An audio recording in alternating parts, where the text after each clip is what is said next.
Hey kids, it's Old Man shouting at clouds, and now with others too. Chatting about the CFL is what they're going to do.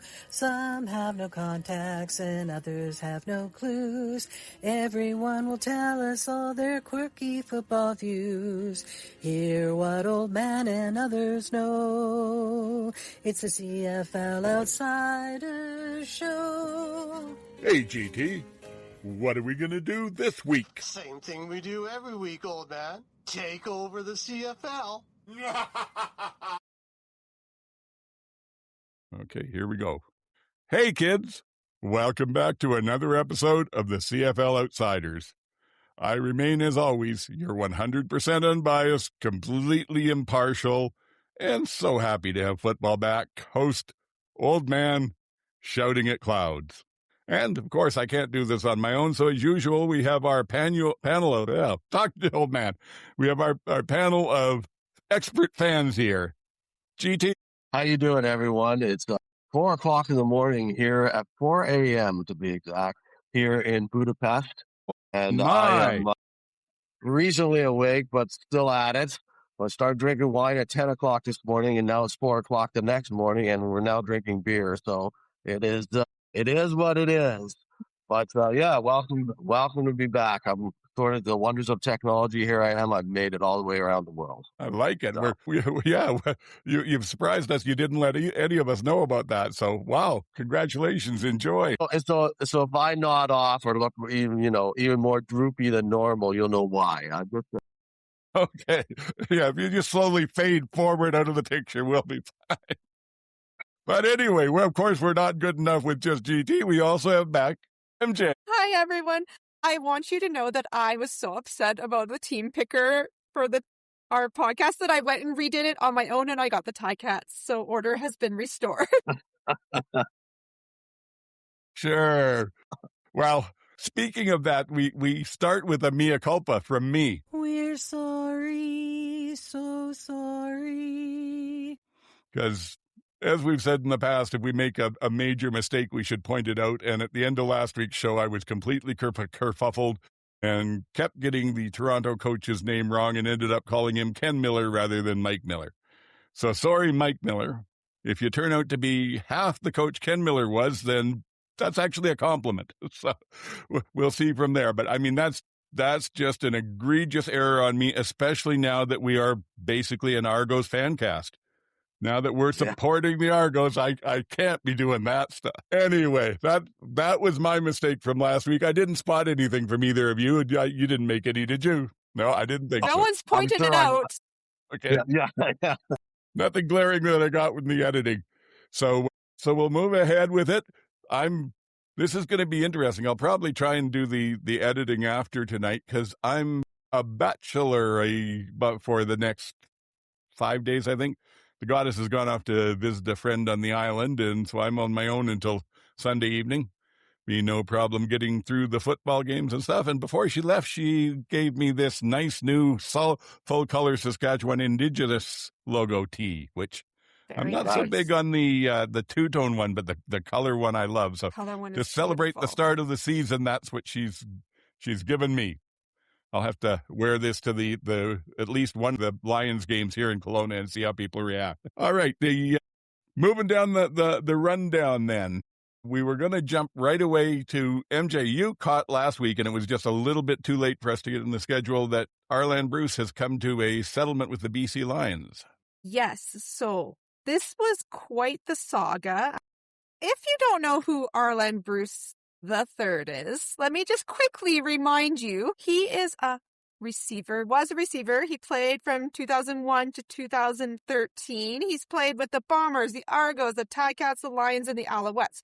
He is the one, as you remember, in 2008, put on the Spider-Man mask in his goal celebration against the Ticats.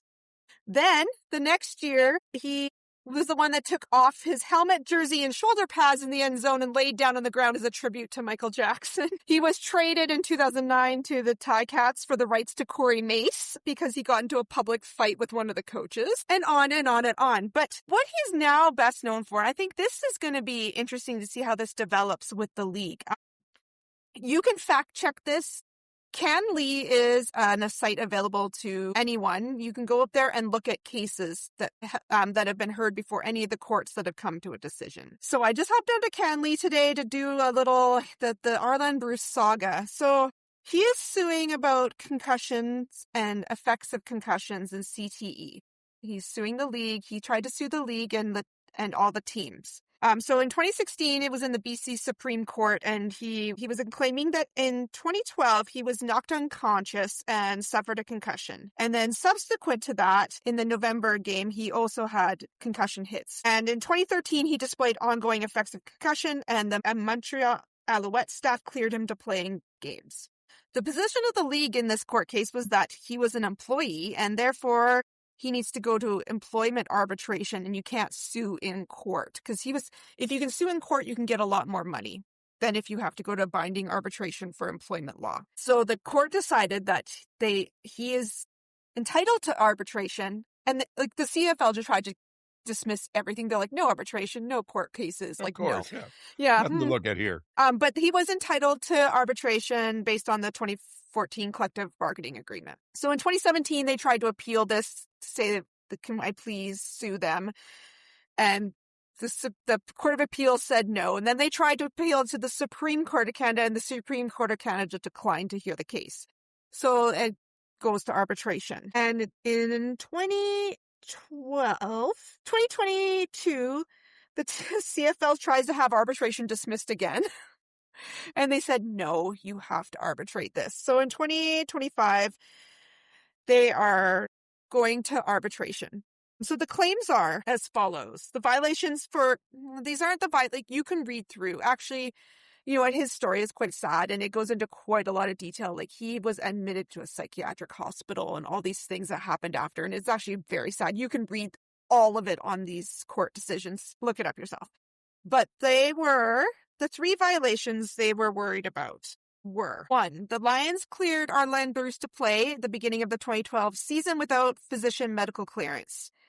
2, post-concussion, he played in a game, BC let him play in a game without medical clearance. And 3, the Alouettes failed to retain medical records of a 2013 preseason concussion assessment. So in 2026, the decision comes down for that. He was asking for $310,000 for those 3 claims. He ended up with $25,000.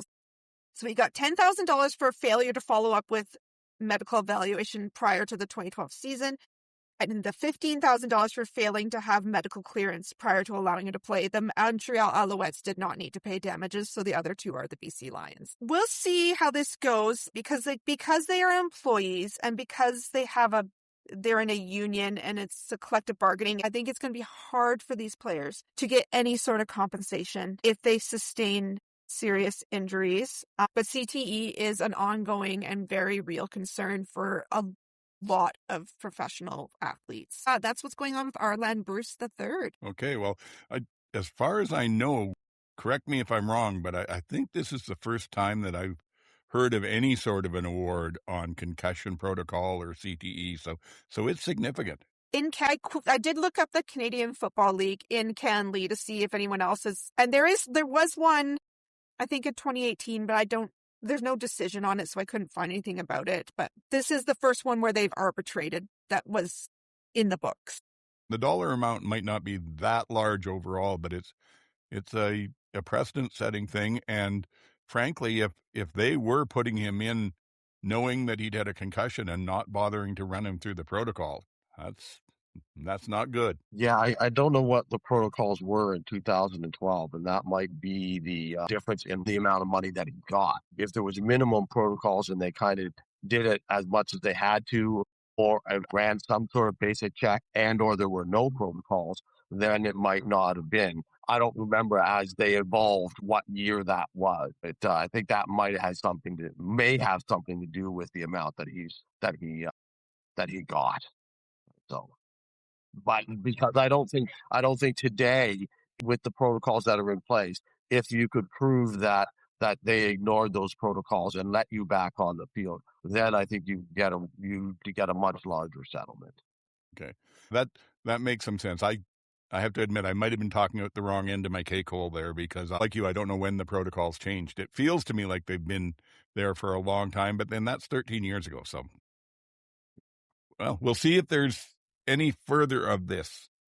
Because I seem to remember when he first brought the case, people kind of went, oh, come on, that was before everything even happened. And he seemed to have brought the case a couple of years after he had left the league, too, not while he was playing. That's how I remember it. I think that the timing of it may be partial of the settlement with the arbitrator. Was there any indication? Was it a court-appointed arbitrator? Or how did the arbitrator come?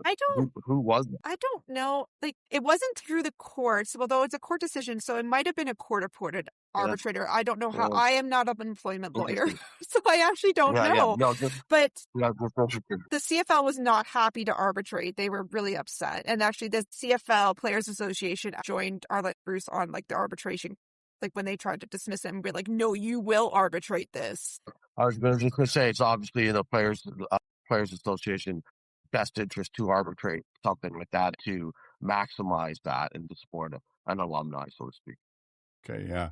I was just going to say, I will say in his support, I've not had the personal experience, but someone very close to me has had the experience of a severe concussion, and even without being put back into play too early or anything like that, it was 2 or 3 years before they realized how much the long-term effects they were going to be suffering from. So I can see him not bringing it to court for a couple of years, because it takes a while for you to realize I'm just not getting better. But let's move on from that, which is sort of good news for Arlan, and I hope things go much better for him in the future. I hope this doesn't have long-lasting repercussions. I wish he'd gotten some more money, but it's something at least, and it sets a precedent. So let's move on to some happier news about a CFL receiver that got paid. Now, GT, our European correspondents, jumped in late here, so have you followed this at all, or do you want one of us to talk about it? No, please, go right ahead. I'm only going to just jump in where I can, but a lot of it's going to be news to me, too. We'll say your name every 5 minutes to wake you up. Okay. Yes, this was Kenny Lawler for Hamilton, and from what I saw, the base details, they extended him 3 years for a total of $1 million.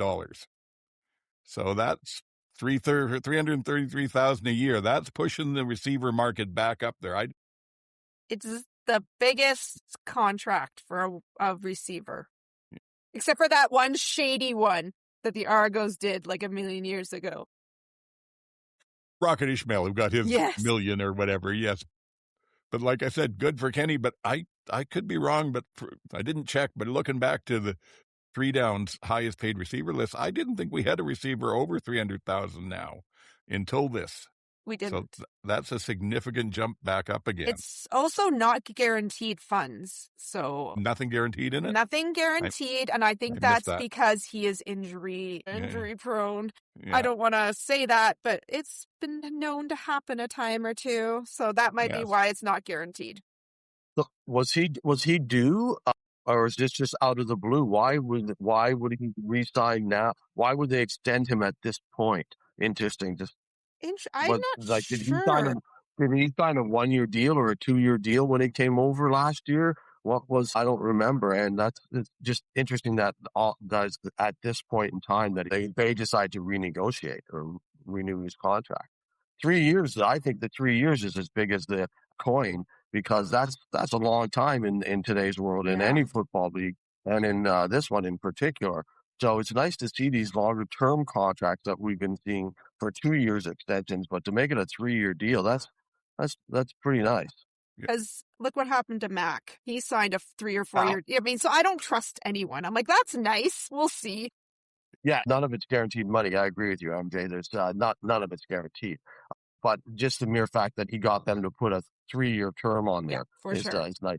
Definitely, the contracts favor the league, because if they want you, they can keep you the 3 years. If they don't, if there's nothing guaranteed, and depending how much of it was in a signing bonus, they could walk away tomorrow if they wanted to. You're right, he does take some injuries, but on the other hand, I believe he takes those injuries because he's one of those players that just, when he has to make a play, it's the only thing that matters. His body is a secondary consideration. And you too often see players like that I'm trying to think of the safety that down in the NFL, the Colts had a few years ago. It was Bob Sanders. absolutely fantastic safety, but only played 2 or 3 years because he used his body as a wrecking truck and it didn't hold up. But good for Mr. Lawler. King Congratulations. Kenny. Yeah. Give you some walking around cash for your time in Hamilton there. Yeah. All righty. What else should we talk about here? Any training camp news that worth talking about? I haven't seen anything. Anybody else? Yeah, nothing significant. It's been a low-key training camp season. We get all the cuts on Sunday night, right? That is the final roster cut downs. I think there's still going to be some significant players that are either going to be left off of teams' rosters, and whether they move to another team or not will be the question. I think so, but it's just there hasn't even been a lot of injury news, which is it's fortunate, but it's unusual for the last few years. I think the Stamps lost a couple of Canadians to the 6-game list, and so did Ottawa, but that's the only sort of significant injury news other than a quarterback we'll talk about later. What else did we have? Little bits and pieces here before we get to the games. The CFL app and site, our brand new app. No. Isaiah Wooden's back. Yes, I know, but I'm sorry, you're right. I jumped a spot. Yeah. My poor old eyes are failing me. Yes. Well, why don't you take this one, MJ? Isaiah Wooden's back, all you Ticat fans. Okay, moving on. Exciting news. Yes. That means Mario Alford has been released, so that's a bit sad for him. But yeah. That's special teams is a live by, die by. It is. But it's a cruel world when you, at 33, 34 years old, whatever he is, you gas yourself completely on a preseason touchdown return to show what you can do and then get cut the next day. Well, it's just like auditioning for other teams. You shouldn't be kick returning at 34. I don't know. He showed he still has some jump in his step. Alfred will be picked off if any one team's primary return specialist goes down throughout the course of the year. He'll get a call for sure. Yeah, definitely. I mean, the touchdown he got called back on an illegal block, and when I went back and looked at it, I don't think he would have got the touchdown without that block. I think it was significant to the play, but still, he did what he had to do, and he had some real jump in his step. So, that's it. Isaiah in. Yay! Out. Such is. Now I get to jump on. Sorry, I jumped past that. I know you were trying to ignore the Ticat news, but no. Yeah, there we go. Yes. Well, it's our preseason too, So I'll have a talk with the coach. We'll go over the tape. That won't happen again. All right, moving on to where I was. The new CFL app and site and fantasy and whatnot. Well, they've released the fantasy. Yay! It's and basically there's 2 formats. You can set it up like a more traditional fantasy football league where there's only 6 teams allowed in a league. You do your preseason draft. If you want to add anyone through the season, you have to use the waiver wire and all of that. I'm not going to be getting into that part. I'm sure it's great for some of the people that are big on it, but I'll be sticking with the weekly. And I sent you all both a text the other day saying the CFL Football Podcast Networks, the league is going again this year. So I've dumped my cash in already. I'll be back trying to represent us on there, and hopefully I'll make that final step. I lost in the finals last year, so when I put it in, I talked to Adam Stewart, who's the commissioner of the league, and also beat me, which so you might say there's a fix in there somewhere. I don't know. But we talked a little bit and did some of the lowest key trash talking you'll ever see, and we're ready to go. So you all have to let me know. You don't have to declare here to the fans, but you have to let me know before May 30th if you want in. And we were allowed to have more from the one podcast if you think it's fun and you'd like to give it a try. All righty. So it's basically that's the same week by week where we pick the 5. The same thing? Yeah, same format as last year. It's you pick a fresh team every week. Your points for the week count towards your season total, and each week we'll play one other person. You go head to head, even though it's a weekly kind of thing. So the more wins you have, the more it counts towards getting into the playoffs. And then there are some weeks where you play against the league average. We'll talk about that through the season, and we'll see what's going on. I'll be doing the adjacent show, Oldman Plays CFL Fantasy, again this year with my tips and picks, and be the same format unless either you end up muscling in with me on it. So we'll see. Anything that in the app, sorry, I went searching for CFL app to see if I could get any news on there at all. And I found, hey, they have an app, the CFL News Hub. It's been around since 2022. It's not bad. It's basically the CFL website on an app page, but it's not this new app we've been promised. It's not regular season yet. No, that's true. There's a week to go. A week and a half. I mean, but this one, if you're interested, you can pick it up off of either the Apple Store or the Android, whatever it's called with it. It's CFL News Hub. It gives you the news stories of it. And the one thing that's nice is it does have a tab for the rosters. So you can just go over and quickly look at the roster during a game. It's supposed to have coaches. I didn't see any on there. And that's officially from the league. For some reason, I thought that site was driven by... It has a 1-star review, the average. Yeah. I thought that was driven by a local guy. It's the owner is like, it's not... Yeah, I'm not sure it's not the CFL. It's to the me, but, CM3 Solutions. Okay. Yeah. All right. Well, anyway, it's there if anybody wants to look at it. Schedule doesn't work. Waited a long time. Good if you're living in the 90s. Yeah. No so game maybe it's not so good. I just really gave it a bad. Quick... Should I read more? So maybe not something to recommend. I just gave it a quick browse through and thought, well, okay, it saves opening up this browser to have to get to the CFL. The important thing is, there's a week to go, but I could not find an article anywhere about it. Okay, but they don't care about technology because they also use PitchCom, and no one ever told us about that either. Yeah, you just have to figure it out on your own. Do your own research, old exactly, man. But that's sort of an internal thing within the team, so I can see it. If they build an app, it's kind of for us fans. So you'd think they'd want to let us know. No. Anyway, that's as far negative as I'm going to get. Well, no, that's not true. That's not as far negative as I'm going to get. I'm going to slide down south. We don't normally talk NFL here, but I'm going to slide down south and say thank you to the Green Bay Packers, who immediately released Josh Jacob after he got allegations of domestic abuse, and it sounds like a pretty horrific scenario. Don't have to say anything a lot about it unless you guys want to, but I'm impressed that as soon as that news came out, they didn't wait and say, well, we have to see how this plays out in the courts or anything. They just, you're gone. And he's a fairly significant player, so I like to see that kind of integrity in an organization. Anything? It's an old man monologue tonight. No, I don't know the story, so I'm not going to comment. Other than it sounds like the right decision. Yeah, based on what. Yeah. It just broke today. The story basically, I couldn't tell if he'd been arrested or detained, and I don't know what the difference would be. But it was on charges of assault and battery. They said something about strangulation in there, intimidating someone. So the allegations, at least, are not good. But now we can go to something much more positive. And MJ, you pointed this out, so I'm going to go back to you. Just a quick news for all those dog fans out there that they announced that Must Love Dogs got renewed for season 2.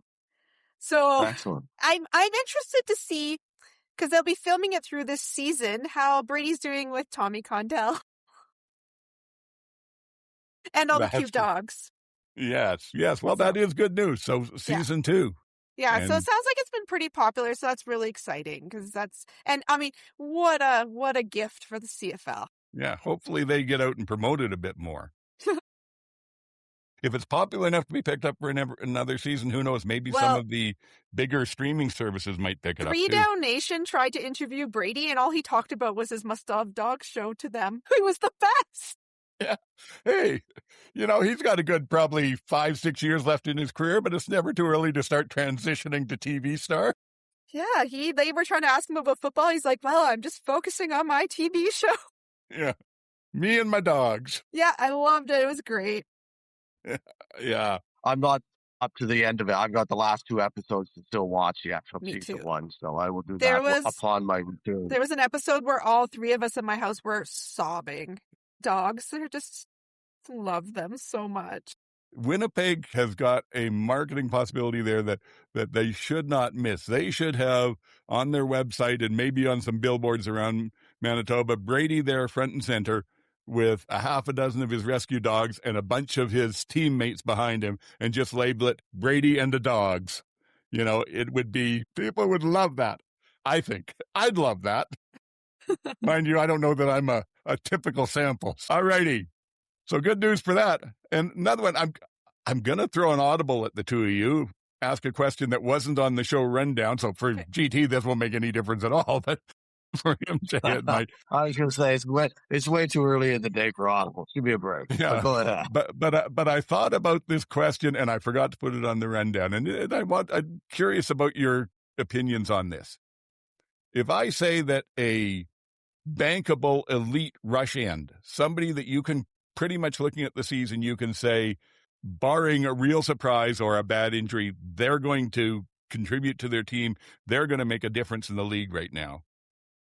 Are there any of those east of Alberta? Steresna in Manitoba might be. But he's playing tackle. I'm talking the DNs.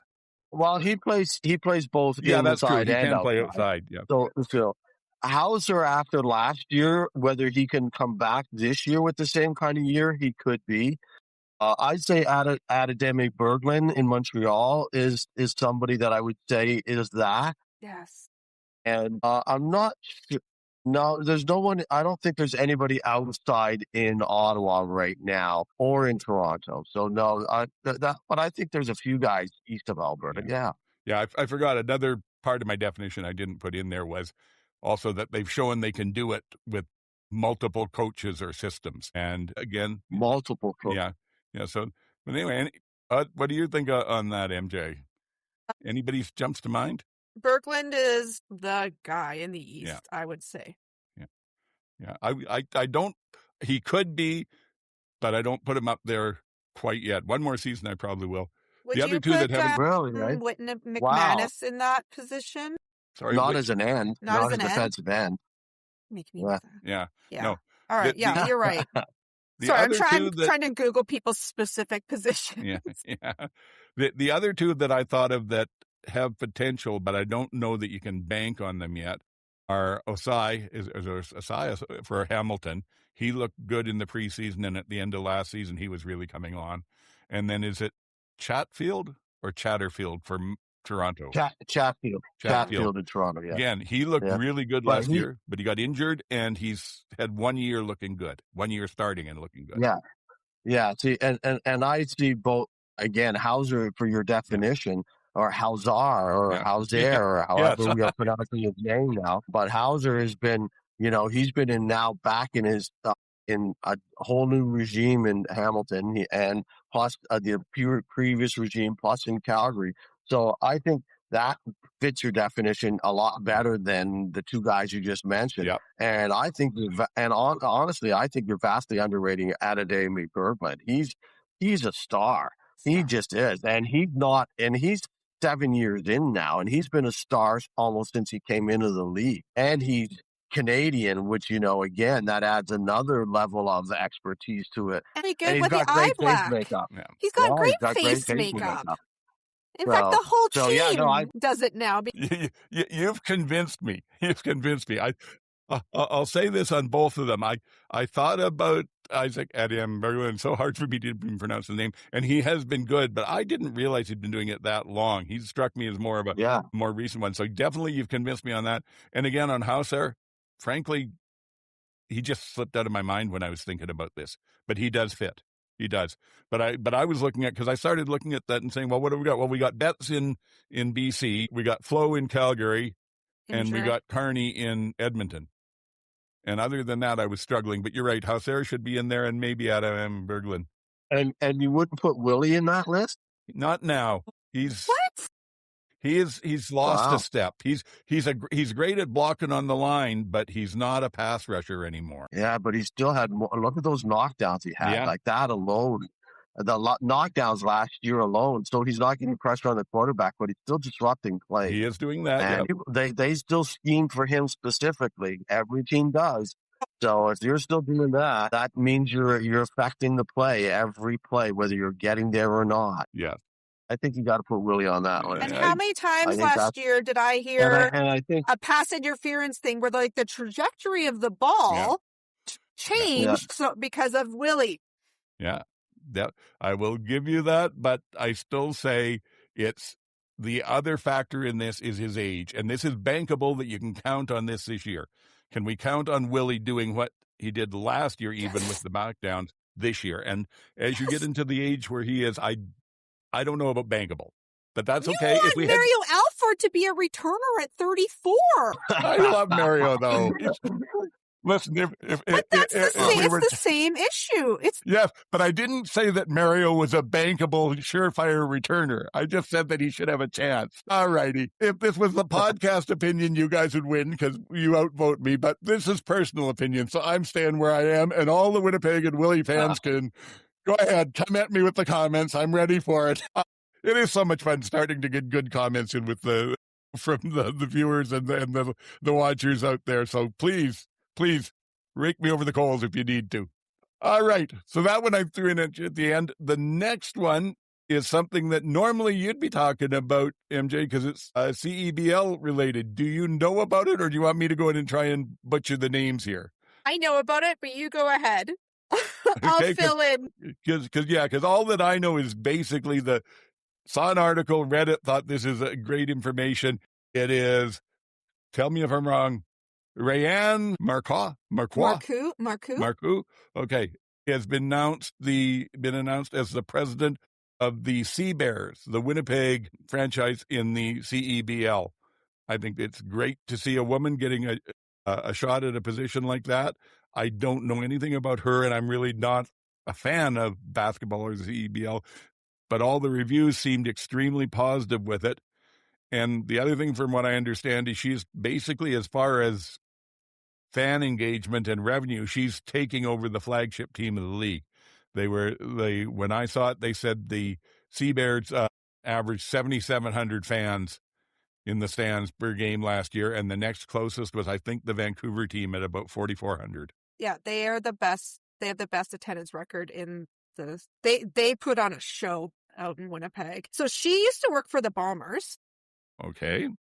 She was actually, I'm trying to figure out she was the VP of Marketing and Communications. And she is one of the ones who publicly called out the CFL for how they handled the Chad Kelly situation. She was very vocal about that. Good. And, I'm liking this more. And so I think this is like insider baseball for CBL, but they had a lot of drama for the Sea Bears last year. They had a guy who was like their GM and their coach, and he is quite the person. I can't remember his name off the top of my head, and I really don't want to get into it, but because we don't need to talk basketball for hours. But he left, and now Marcoux is in, and I think this is a fantastic opportunity for her and the Sea Bears. Well, yeah, we won't do too much of this because otherwise we're going to have to spin off a CEBL podcast here or something somewhere. But I will ask, you said this fellow whose name we don't remember, that he was interesting. Is that good interesting or bad interesting? Bad interesting. So he and Teddy Allen is their top player, and they got into quite the scuffles. And I sit close to the visitor team bench at the Edmonton game, so I get to see all the drama unfolding. He is a hothead. He was a hothead. And I'm not surprised. He would get team technical fouls all the time. They would get technical fouls because of him, like, beaking at the refs. Anyway, there was lots of internal drama. So I hope that she's there to right this. And it's unfortunate because they have such a great fan base. So hopefully she can come in and get the organization to where it needs to be, to the level that the fans deserve there, because they are out there supporting their team. Certainly sounds like it. And she sounds like a quality person from everything I've heard. So hopefully even better news for the Sea Bears in the future.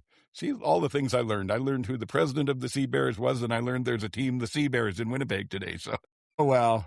They play where the Jets play. They play. Yeah. Yeah. They have fire for their 3-pointers out of the basket. Oh, it's a whole show. It's a whole show in Winnipeg. Gotta like it. So, but we are going to jump on back to football. And GT, so you haven't had the show rundown or anything. So I'll just ask you as a segue here, a random question. What do you think the over-under is on the number of quarterbacks leaving Winnipeg training camp today? Oh, well, there was at least one. I know that. I read that. Yeah, there's been 2 so far. So. Today, there was one that was he was actually released today, right? Well, they released Wilson. Yeah, today. he was moved to the suspended list, and now he's been released. Yeah, he was on the other. So they were both on the suspended list this past week, and then they actually released Wilson today. I didn't read the story; I just read the headline that they actually released him today. So which tells me they shopped him around a bit and nobody was interested, so off they went. It sounds like he went in and handed his playbook in and quit. Yeah. And apparently that's pretty much what Perkins did too. Now, O'Shea's been saying, good things about them still. They're good players, and sometimes you just don't know that it's the right situation for you in that. I've also heard in the background that some rumors out there that Tommy Condell is difficult to work with. So that may have something to do with it. It may be that they saw Elgersma getting the bulk of the number 2 reps at camp and just decided we don't have a place here.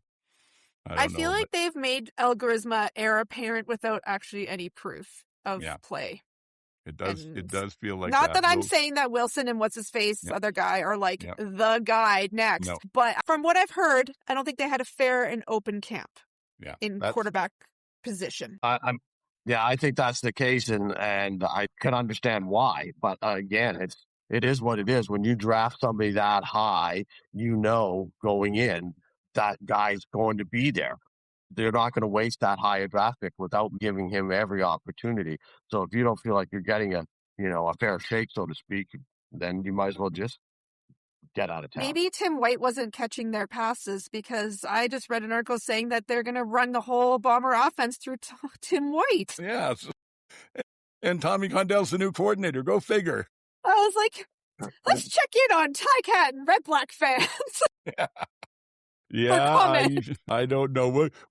I got some notes during the game where we can talk about that. Yeah, Brady's just like filming his show. He's just... Yeah, exactly. And the thing is, you got Tim White who's got some nice moves and stuff, but has had frying pan hands for the last few years. So if I'm one of the other Bomber receivers, there's a few out there that are pretty darn good, saying, well, we're going to focus on this guy. I don't know how cohesive the offense will be. They have a great culture in Winnipeg, and they are team first and all of that. But the stuff I'm hearing, I'm wondering how well the offense will work behind the scheme that Condell seems to be putting in. Don't me to be proven wrong by the end of the year, but I'm going to say I told you so before the season even starts. Yeah. Yeah. Fun times in Bomberland. Go to a Sea Bears game, friends. Yeah, there we go. I think the Bombers could still be okay this year, but we'll get to that with it. Let's see, one last thing before we start talking about the games, and this, we could talk about it in the games, but it's significant enough to cover off of outside them, I think, and that's the fact that Davis Alexander in Montreal played the first quarter and then came out of the game, which is what you'd expect, or part of the first quarter, and then came out, which is what you'd expect for a starting quarterback in a preseason game. But then apparently they took him off to the hospital for x-rays because of what he said was a hit on his knee that he'd never had before. And they're saying he's okay and he'll be good for day one. But if you were an Alouettes fan, how comfortable would you be right now after losing him to a hamstring all last season, reading recently that he played through a college season with, I think, a torn ACL or something and whatnot. And a broken elbow. Yeah, and now this is your first game, and on very little contact, this happens. I feel like it was like 3 series in. Like, it wasn't very much. And the Alouette fan in my house is very distraught. He's very distraught. It was, and it was obvious on television. Like, I saw it, and I immediately said, "Oh, he's not looking good. There's something wrong there." And the story kind of developed from there as they took him out and then read, that he'd gone to hospital and so on and so forth. But yeah, it'll be very interesting. I would be sweating it as an Alouette fan for sure. I'd be a little stressed, because no matter what they tell you, it's still there in the back of your mind, and I'm sure it's in the back of the team's mind, and I'm sure it's in the back of Alexander's mind that there's still something there. There's definitely still something there. It's not the same injury. It's something else, and it's something that's happened. So I would be a little stressed. for sure. And if Davis, if he's not playing like a wrecking ball and chirping and beacon and running, then he is not good. He's got to be like playing on the edge to play as well, like at an elite level that he can play at. So if he is got it in the back of his mind a little bit to be a little more cautious, I think that's going to be very detrimental to the Alouettes. Yeah, possibly. I mean, he could play this weekend in their last preseason game. He's not. They said that he won't. Okay, yeah, because I hadn't seen. Yeah, but they also said that he wouldn't have been playing anyways. Yeah. Again, because it was in Montreal is why they started him to begin with. They always start the QB1. Every team starts QB1 in the home exhibition game. They don't play in the away unless game. You're BC. But that wasn't really a home game either. Yeah. Rourke will have to play this week, I guess. But not necessarily. They might not play this week either, considering they're still trying to figure out who number 2 is. Yeah, that's true. And he is a quarterback. Maybe you let him go. I mean, it's rare, but there are some players who don't get looked at in training camp. Not all quarterbacks. I mean, I noticed that Saskatchewan signed Letcher Jr. as a returner and didn't put him in any of the preseason games. So either he's nicked and they're saying nothing, or they're that confident. But with Davis, so if they ruled him out, and that makes sense. Yeah, it's an away game in the preseason. I can see that. But I got to tell you, they've said no problem. He'll be there for the first game of the season. If he's not on the roster the first game of the season, and I'm an Alouette fan, the air is going out of me pretty quickly, I think. It's like PTSD from last year. My goodness. Yeah.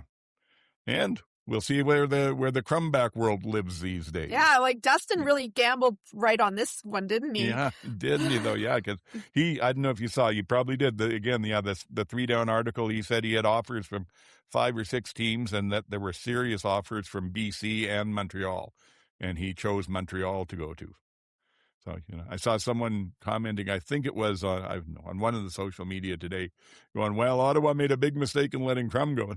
I don't know. It was them letting him go. I don't know. I think it might have been more that they couldn't afford to match for a backup what other teams were playing. Mind you, they paid Mayer for $200,000. So maybe exactly. There I go again, talking before I put my mouth in gear before the brain is fully engaged.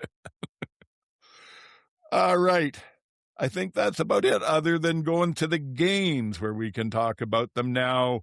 GT, in your jet setting, did the luxury jet stream that you took over there, did they have the big screens and were you able to watch the game? I wasn't that interested in any of the games. I watched a quarter of each of them, maybe at the most. I watched to see how Trey Ford did, not good. I watched to see how Algersma did, not great. And I watched to see how the weather was in Hamilton, and it was horrible. Not great. Because outside my window in the opposite end of the city, it was just as ugly. Yeah. So the few brave souls that sat throughout that game, I've full credit, my friends. That was putting in the good work, because to sit in the rain and the wind and the cold on that miserable Saturday afternoon for an exhibition game that didn't matter, you're a brave soul. Yeah, and there was good on you. There was a not bad number of them out there. I mean, it was probably a couple of thousand at most, but they were there in that weather. So full respect to Ticat fans. I got the Bucks J boys were probably there. Yeah, I'm sure. Yes, and I will say, just for everybody, not to be whining or anything, but just to let you know, I couldn't watch the Friday night game. I had stuff on. So I sat through 4 hours of preseason football, so you don't have to. I can tell you about it. And especially, actually it wasn't that bad, but especially considering the BC game was pretty much a dud, and it was the last one I saw. I don't have a lot of notes on the second half of it. Pretty much, again. But yeah, Saturday was my kid's flag football, and he scored 3 touchdowns, so I had a much better time watching that game than CFL preseason. Yeah, exactly. And heck, 3 touchdowns, maybe he'll play it in the CFL preseason in another decade or so. Well, we'll see. Maybe. He's gonna be playing Olympic flag football, Olympics. Yeah. That's where he's going. That's what he's doing. Yeah, that would work out well, because 10 years will be three Olympics down the road. Because he's right around 10 or so now, isn't he? Yeah, maybe he'll get like a scholarship to the U.S. to play flag football. Yeah, and if he's 10 now, he'd be 20 for the 2036 Olympics. Yeah, so who knows? There you go, yes. But anyway, the first game of the season was Ottawa going into Montreal and winning 27-12, if that matters in the preseason. I did watch some of this game. I watched, like I said, every game start to finish. So I can tell you a few things. I thought Jake Maier showed why he is still in the league and getting paid $200,000 as a backup quarterback, because 51% of his plays are starter caliber. Oops. Bye, GT. Bye, GT. He'll come back. Either he passed out or the Budapest wireless Wi-Fi is low in the hotels. I'm sure he'll come back. I find this interesting that I was like, oh, he looks like their starter job looks a little wide open. And then I was like, interesting that Ryan could do this, but Dave Dickinson and Corey Mace couldn't. So I'm like, oh, Ryan. Yeah. How do you always do this? It was preseason, don't forget, too. I won't get too excited. And like I said, 51% of his plays look like starter quality. It looks like we should be able to put him out there, but the other 49% still just aren't that great. Now, Ryan, Coach Dinwiddie did say that it's an open competition still, so I'm assuming Brown will be in there this weekend, and we'll see. I thought, to tell you the truth, I thought that, who was it here? It was, besides Maier, they also had, was it Barnes that was in there? And for a young quarterback, he looked fairly good, too. Yeah. Fly looked really good, too. Like, they're on receiver. I was like, that's a nice little pickup for them. Yes. He looks like he's fitting right in. Because I was like, who is that guy? Yeah. Why is he catching things? Why is he catching hard ththings on the sideline? And I was like, okay. So, well, you do look nice little pickup for the Red Blacks. Yes, nice. Yeah. One of the training camp possible surprises. Well, they made the Alouettes look a little silly. They did. And they played, Alouettes played a lot of starters because they were playing at home. And yes. And, well, no one in Montreal was necessarily having a great game because the feed was from RTS. They had, so it's like a TSN quality feed on RTS, and it was a great feed. I had no problems about it, except they threw up a graphic at one time listing the Montreal Alouette receivers that they had available in camp this year, and one of them was Mac Collins. So somebody either slow on research or didn't quite cut and paste right. But I mean, if they could have both Mac and Collins, I'm sure they'd be happy to. But they also had, they were dubbing English over French, and things were they were talking to Jason Moss while the anthem was anthem was playing while they were showing an interview, so nothing was lining up. Apparently, the guys got caught on a hot mic talking about his ex-girlfriend. So I didn't get that. Oh boy, just all sorts of preseason things to work out for everyone. Mm-hmm.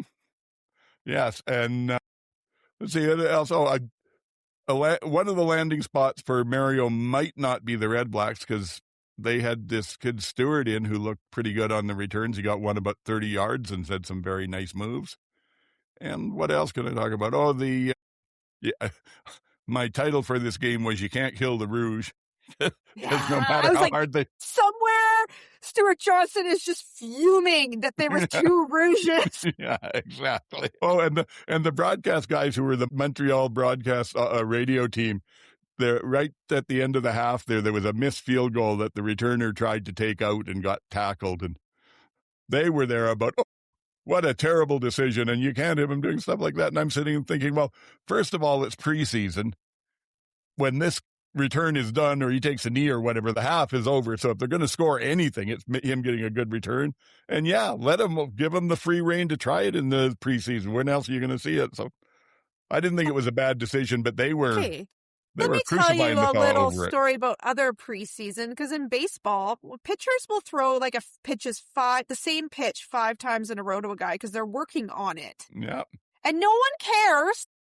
Because it's preseason, and these are the things you have to work out in real time. You can work things out at practice all you want, but it's never going to be the same as a real-time game situation. Yeah, I agree with that. The score does not matter. Find out what you need to find out, and the coaches all know that, but not all of the talking heads do. Yeah, it was nice to see Desjardins get some playing time. Yes. Arnaud Desjardins, who For anyone who doesn't know, I think he was the Rouge et Orge, the Val quarterback. Yes. He won the Vanier Cup, I think, twice, and didn't get drafted at the end of 25 when he was eligible.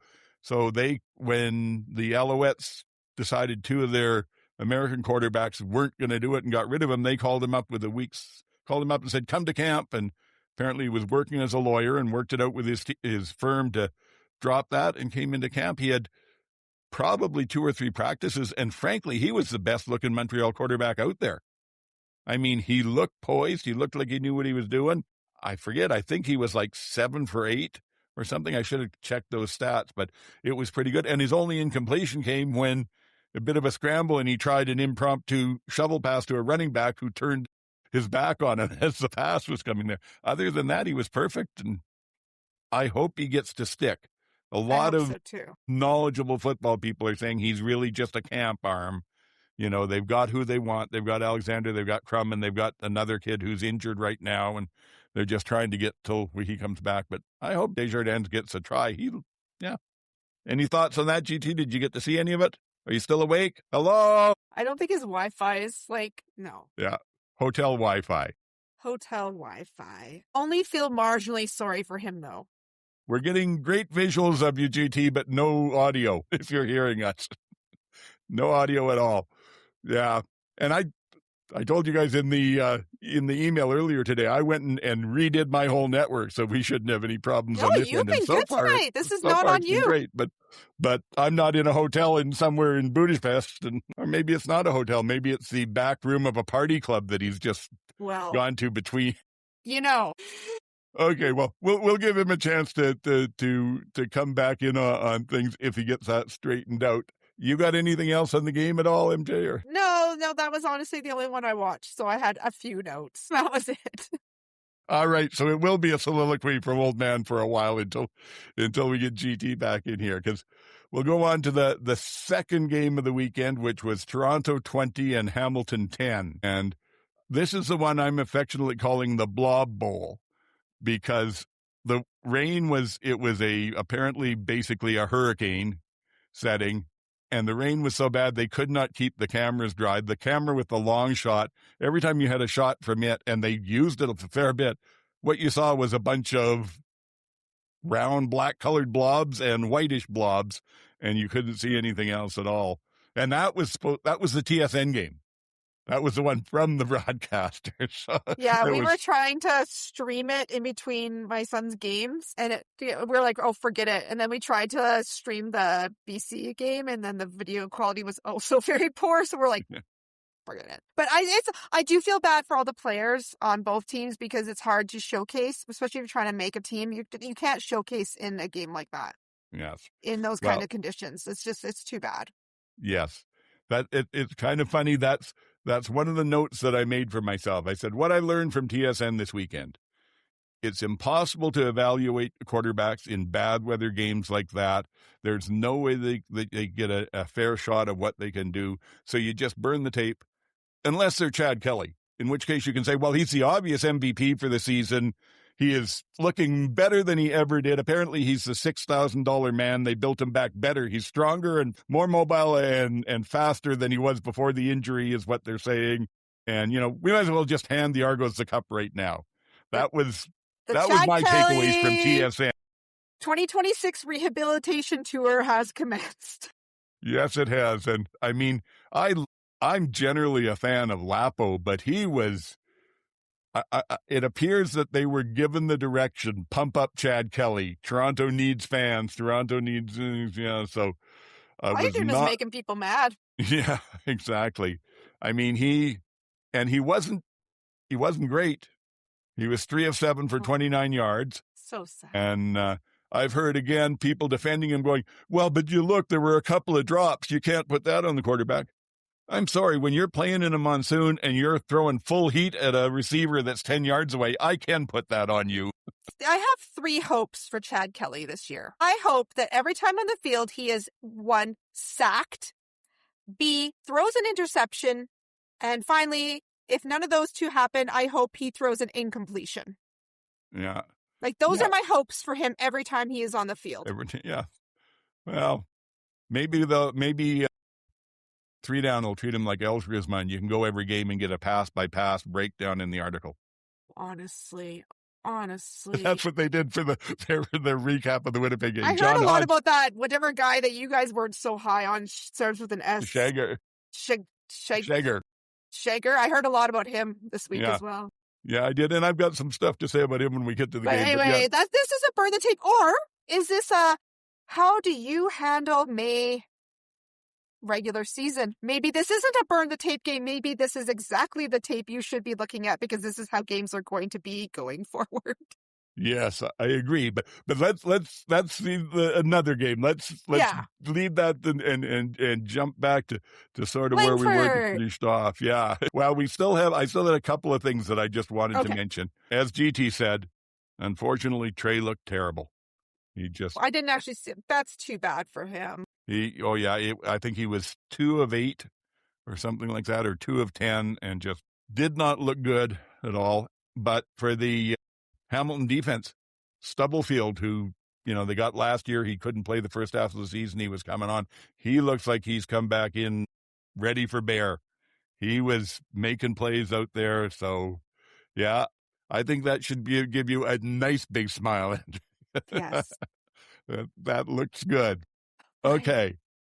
So we should go, actually, in the actual order that they were played, we should go to the Winnipeg, Saskatchewan game, but for some reason I had that wrong. So on the rundown here, I put Edmonton. Edmonton won this game. Yeah. Oh, where did I have 12? They beat them by much more than that. It was like 30 something, wasn't it? Yeah, hold on a sec. That was score doesn't matter. It's preseason. We're in preseason form here, so scores aren't important. We're working on fundamentals and certain plays. Yeah, exactly.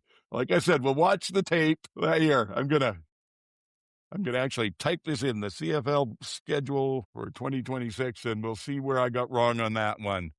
Okay. Because if you hear it at the top, the Elks are like going all the way based on this one game. Yeah, I've heard. Yes, it's amazing. There's 2 or 3 Grey Cup champions that have been crowned already. Hope springs eternal. Okay, here we go. Where did I get 12 from? I don't know. Edmonton 34, BC 16. And I mean, to be fair about the whole thing, Edmonton did have starters there. And even though it was a BC home game, they did not. They started Chase Bryce. Nathan was nowhere out there. None of their starters were out there. But Chase Bryce looked a bit better than I expected him to. He was 8 for 10, 77 yards, and he stood in there and looked like he had some poise. Other than that, the other 2 they ran out there, Salter wasn't great, and Dege looked Dege. Yeah, Dege. Thank you. One of the names I always struggle with. Dege looked like Dege. He did not look solid at all. So I heard Taylor Powell looked good. Taylor Powell looked fairly good. There were a couple of things a couple of throws or reads that were, I thought, a little bit shaky, but in general, he looked like he could be the heir apparent, and who knows if Cody gets hurt or struggles, they're probably in pretty good position. Cody looked okay, but one of the things that I don't understand, no disrespect to Cody Fajardo, every time I watch him play, I think he doesn't have it. That's not a professional quarterback out there. And I look at the end of the game and he wins by 8 points. So I know, right? It's not just you. It's everyone. Yeah. I think we should have an over-under on how many bracelets Cody has by the end of the year. Yeah. Hey, we'll let you organize that one. That's a vibe thing. That's an MJ thing. What else? Oh, I had full credit because BC took full advantage of the ad space that they were provided with by the CFL. There were a few CFL ads in the halftime and in the breaks between the timeout breaks, but most of it was BC Lions stuff, and it wasn't the same thing over and over again. They were varying ones talking to the players and that. They obviously gave the city of Langford a bunch of it because there was 3 or 4 Langford tourism ads that were up there. And the one that I liked the best was there was a long form ad, might have only been a minute, but it felt like 2 minutes to me. And they directly addressed losing the Western Final last year and how it went. And they had the coaches and the players talking about it and what went wrong and what motivation they were getting from it. They did not shy away from it at all. And that That's was confident amazing. and yeah, I'm sure it's on the BC website. So go and take a look at it. Just yeah. And and just it seems like the whole administration there is a team that gets it. Yeah. What did I mention? Oh yeah, Powell did have a bad missed throw on a corner route where he got intercepted, but other than that, like I said, mostly solid. Just working on a play. Just working on a play. It's preseason. It's preseason. Just doesn't working matter. reps on that. Yeah.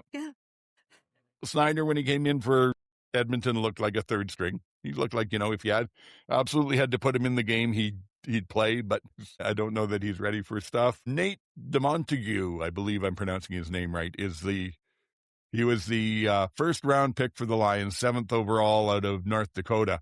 He made just an incredible catch on a corner route that looked like as pro a catch as I've ever seen. And then he laid out for another one and hurt his shoulder and went out in a sling. So hopefully he's not. Oh, that one, yes. Yeah. Yes.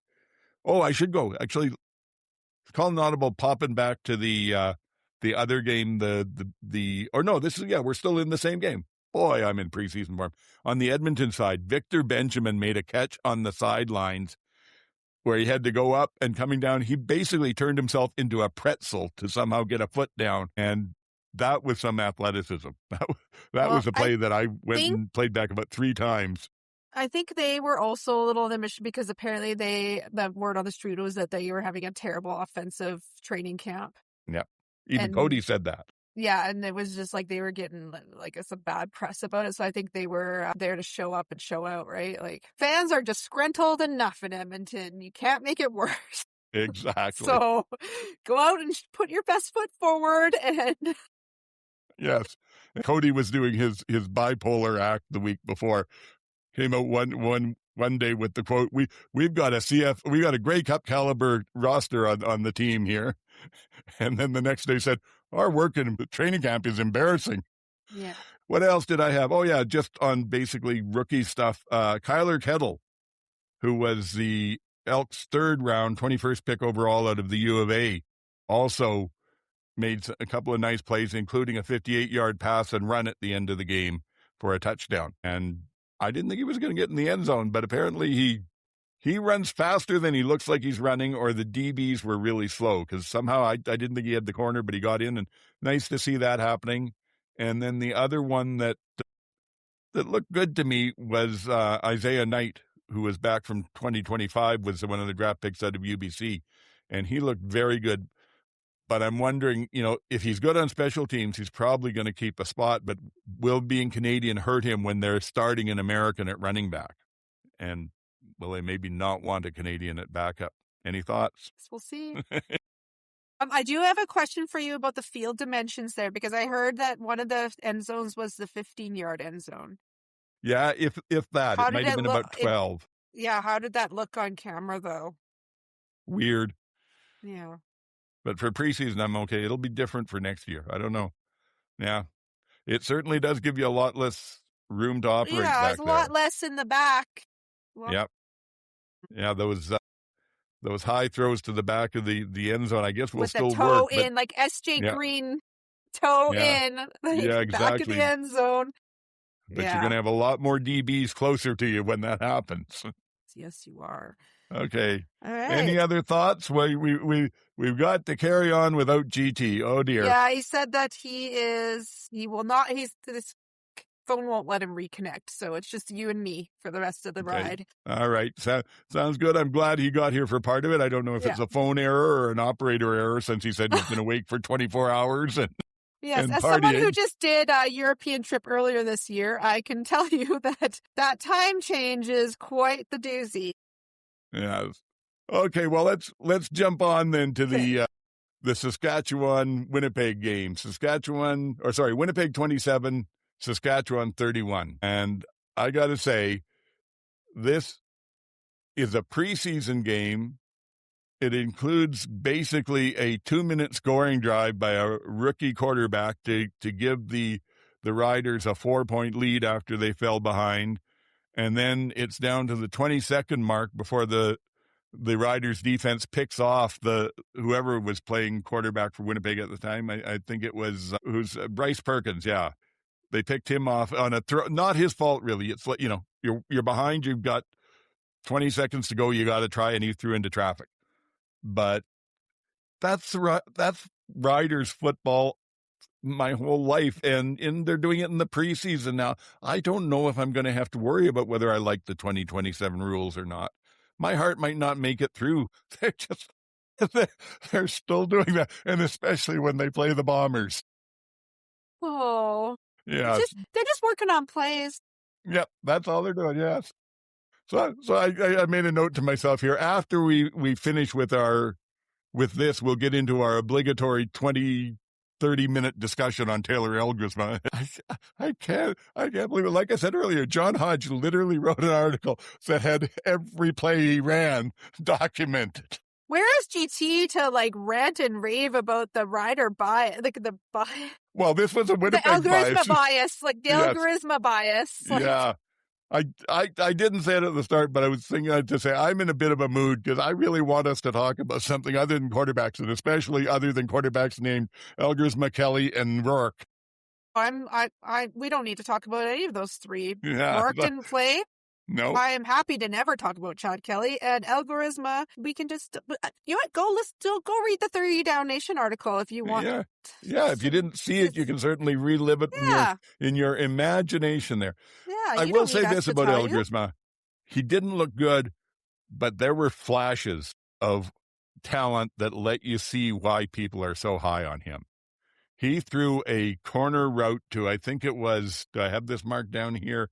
Somewhere in this, I think it was Dorian Singer. That's it. He threw a corner route to him that looked like Ricky Ray throwing to Jason Tucker.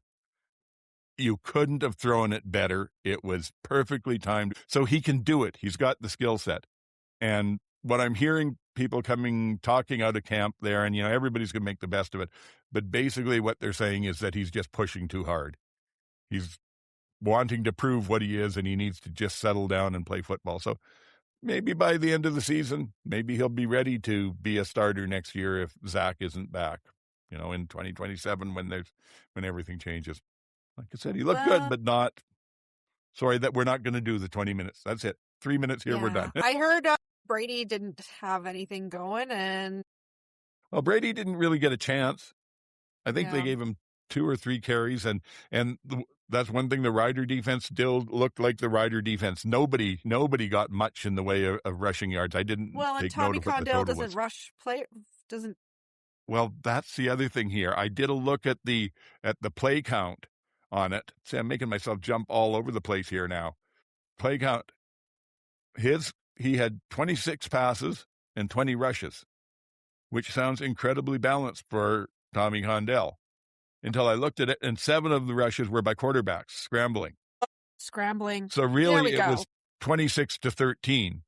So 2/3 to 1/3. That's actually more rushes than I expected. Yeah, it still is. And that was the other question I have. Can you count on him rushing that much in the regular season? No, absolutely not. I think O'Shea maybe is trying to make him, but whether he actually does. But you know what? No. Too bad, O'Shea. You knew this. Your entire management team knew this, so you got to wear it. If this is how it's going to go out and you're going to make your star upset, you got to wear it. Yeah. Well, and not utilize probably the best player you have on the team. Yeah, Brady. But no, it's Tim White. We're running the offense through Tim White, not Brady. Everyone says Nathan Rourke is the face of the league, and I'll give them that. But Brady's a close second. Yes. There's nobody other than Rourke. There's nobody else that draws the attention that Brady does. And honestly, they're just like 2 genuinely lovely human beings. Yes.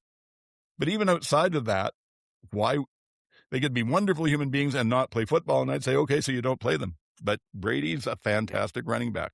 Well, they're both top tier of the league. Yeah, exactly. Anyway, like I said, so Elgersma didn't look good. This was laying down. We're so down on the Bombers today. Sorry, Bomber fans. Yeah, exactly. Well, we really want nothing but the best for you. And I'm a pretty jaded Cat fan. So, and I don't mean to pick on Coach Condell I don't know what he's like as a person or anything. Sorry, coach, but in my opinion, you're not a great match for what the culture of that team has been. I've questioned it from the start. Like I said, as a Rider fan, when I saw they signed him as OC, my first thought was, hey. Yeah. But on the quarterbacks front, Bryce Perkins, who is the third one who's actually still in camp, not bad. He had some promise with it. Let's see. Oh, yeah. I mentioned what you had said to me earlier, that apparently they're building the offense around White, and he went 3 for 3, 57 yards. But played like it didn't matter. Series. Because it wasn't an important play. Jaded Ticat fan, it wasn't an important play. Of course he caught it. Yeah, well, I don't know I'm not a Ticat fan. I may be jaded, not a Ticat fan, but I'm with you on it. I am happy to have these men prove me wrong this year. Please. Yeah. Please, Mr. White.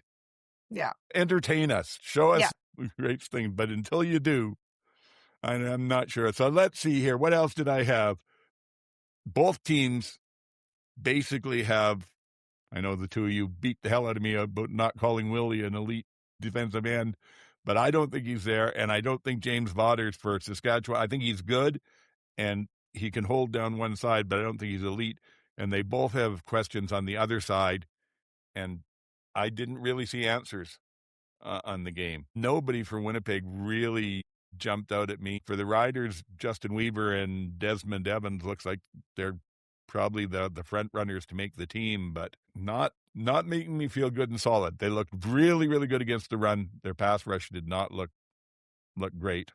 So we'll see from there. Anything else that I have here? Receivers, because they're both looking for some new receivers to fill in where they want. For the Riders, there were 3 of them that are basically American rookies trying for one American spot that they've got open, and then, maybe a backup, I don't know. But Johnny Johnson, I think it was the third, was 4 for 4 for 64 yards. Sexton, who's looked good in the first preseason game, and Jana Jr. were both pretty good. Jana Jr. was 6 for 7 for 170 yards, and Sexton was 4 for 5 for 34 yards. So they both looked like, or those 3 look like they've got the front end on it. For the Bombers, they had White, who you expect would be there. Apparently, like you said, they're building their offense around him. So expect him to be good. Yeah, and he was 3 for 3 for 57 yards. And they had Dorian Singer, who was 3 for 6 for 59 yards and flashed a couple of times. But everybody else just basically looked like a bunch of other guys. So we'll see where that goes. There was an interesting moment at the end of the game when they were getting a little bit bored. This game was played in Saskatoon at Griffith Stadium, where the Saskatoon Huskies play. First time ever. They've played in Saskatoon before, but at the Gordie Howe Bowl. So this was a new field, and they had people on the berms at the end of the end zone and standing room along the sidelines and whatnot. They did do a fantastic job of quality production on this game. Where they're going into a small stadium that's not set up for cameras, this was one of the best-looking games of the weekend as far as camera work went and everything. But late in the game, when there's a bit of break action, they pan through the crowd, and a couple of, frankly, very skinny, probably about 130 pounds soaking wet, maybe 5 foot, pasty skinned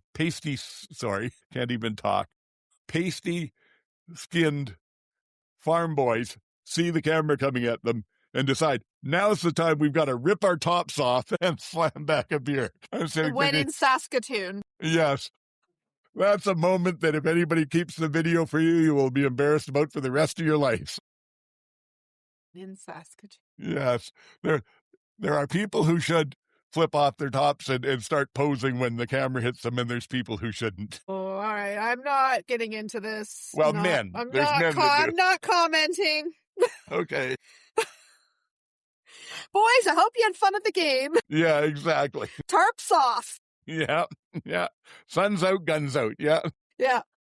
And the only other thing I got here is really, it'll be interesting to see what happens with the Riders in their first preseason, or in their first season game, because they're done their preseason. So they don't play this weekend, and they have the bye. One of 3 teams with the bye in the first week. So they've got 3 weeks of beating up each other at practices again before they actually get into a real football game. Yeah. And I don't know what that'll do to their overall attitude. How rusty are they? I will say that when they had basically the starting offenses and defenses in there, both Trevor Harris and Collaros look good. So as long as they're healthy, both of those teams have a chance. But that's about it. Okay. The last thing I had, I didn't know if we'd need to talk about this. I don't know that we do. I was just going to wanted to have a quick discussion, but with only the two of us, and you didn't get to see most of the games, it's less of a discussion, but about the quality of the production on this year's preseason games so far. And frankly, I think it'd be nice to see more ads in all the games and more variety, but I also got to keep in mind, not everybody's sitting through 4 games of that and watching it the way I am. For most people, it's probably not that annoying. The video production has generally been pretty good. There were a couple that were a little off, but it's been better than last year. Frankly, the worst one of them. Better than last year. Yeah, the worst one of them all was TSN with their rain. That was the Blood Bowl, but yeah, and yeah, really the only other mistake that I found that was annoying was the Ottawa Montreal game. They had one channel audio. It was a stereo feed, but the audio was only on one side of it. So as a result, the announcer's audio was considerably quieter than when they went to commercials. And so watching the people were making fun of that the whole night. They're like, yeah. This is going on all of a sudden. Yeah. So, yeah. Oh, do you want to play CFL fantasy? Yeah. Yes. Yeah. Yes. The play pick. Yeah. Or else. Yeah. In 97 decibels. I just enjoy, people get, as I said last week, I just enjoy, hearing some radio announcers from around the league and some hot mic moments and what people are up to. And that's it's a little local flair. It's kind of fun. Yes. Yeah. And hey, I think we're done, and it's only an hour and a half. Yeah. We're giving people a break in the preseason here. Well. Any closing thoughts for us? Yeah, so you can find me over on Blue Sky at Sports of Plants. I'm on Instagram, posting away. And thanks to all the Calgary Stampeder fans who wanted some tarot insights. They are all excited for the season. I like it. Yes, and I'll be GT and say something like, let's see, I am really not happy about 3 Down Nation. And other than that, you can get me at GT Barnum at Blue Sky at social. Go Stamps. Go Stamps. God bless Go Stamps. The worst GT impersonation ever. I was like, he's not going to want to come back on next week. I hope I don't know when he's coming back. We didn't know he was in Europe. I hope he can get back. Yeah. Our military doesn't have a SEAL team if he gets held hostage or something. Right? So we send our crack beaver team in to get him. He's just actually, it's kind of nice over here. Maybe I don't want to. Yeah. Hey, and if I stay here, I can stream CFL Plus free all season. There you go. Yeah. Good luck out there, GT. Let us know if and when you're coming back. Yeah, we miss you already. Yeah, exactly. This show, no one's going to accuse us of being overly professional. That show, it's a good show, but we're working things out. That CFL Outsiders, I like it, but it's so overproduced. Everything's just boom, boom. Okay, me. All right, it's time to. Yeah, let's wrap it up. Time to go home. Yes, I like that. So me, you can get me at oldman-sac.bluesky.social. And the CFL Outsiders were all over the place, as I've said before. Not on Facebook, but other than that, if there's a program or a social media outlet there and you look up CFL Outsiders, you're probably going to find us. And thank you to all the people out there that have been following us on those platforms. Thank you to everyone that's subscribing here. This is fantastic. Our numbers are steadily climbing, and we're going to set some new goals for next year or for the end of this year, but we won't tell you. At least not until it looks like it's a reasonable goal. Anyway, for the absent and possibly unconscious GT and MJ, this is Old Man saying, until next week, get the hell off my lawn.